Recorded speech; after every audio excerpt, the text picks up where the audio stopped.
Donner la parole aux citoyens européens, c'est l'objectif du baromètre Ipsos pour Sopra Steria. L'enquête est menée dans 5 pays, la France, l'Allemagne, le Royaume-Uni, la Norvège et cette année l'Espagne, et interroge plus de 5000 citoyens sur la digitalisation des services publics.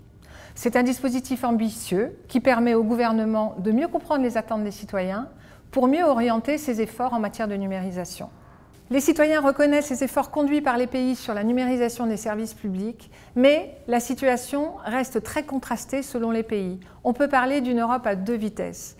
Et le pays qui tient la première marche du podium, c'est la Norvège. Globalement, et c'est un plébiscite, pour l'ensemble et la plus grande majorité des citoyens en Europe, la numérisation des services publics doit rester une priorité de chaque gouvernement. Alors pourquoi ?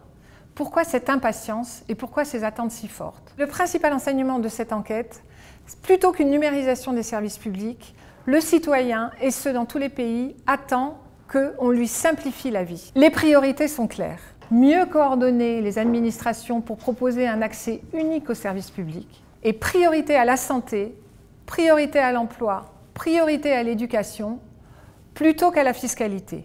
On le voit, le citoyen est exigeant, le citoyen est impatient et le citoyen est prêt.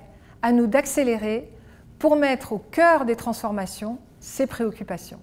L'engouement et l'adhésion à la digitalisation des services numériques est très consensuelle et très forte, au point qu'une très grande majorité dans chaque pays de l'opinion publique considère que la numérisation des services publics va permettre d'améliorer la situation du pays à l'avenir.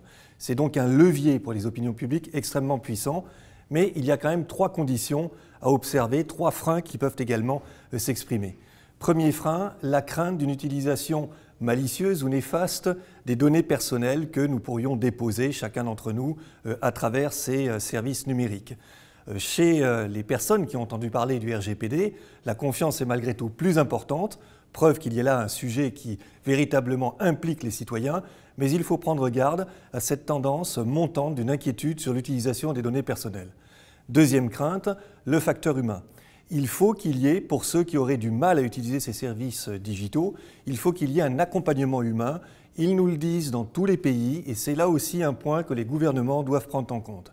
Et puis troisième élément, et qui n'est pas négligeable dans les freins, les opinions publiques ont dans chaque pays conscience que pour les agents du public, il peut y avoir aussi une question d'adaptation à cette mutation fondamentale.